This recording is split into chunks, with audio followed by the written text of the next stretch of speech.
మాకు ఎప్పుడు అలా జరగలేదు. చిన్నప్పటి నుంచి చూసిన ఎప్పుడు అలా జరగలేదు. కాలువ తీయిన దగ్గర నుంచి ఇలా అయింది. మీరు కొంచెం మాకు సహాయం చేయండి. మాకు తినడానికి అన్నం కూడా లేదు. చేయలేదండి.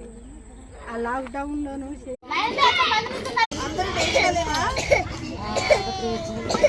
మాకు ఇంట్లోనే మునిగిపోతే మాకు ఆ భోజనం పంపించినందుకు చాలా థ్యాంక్ యూ.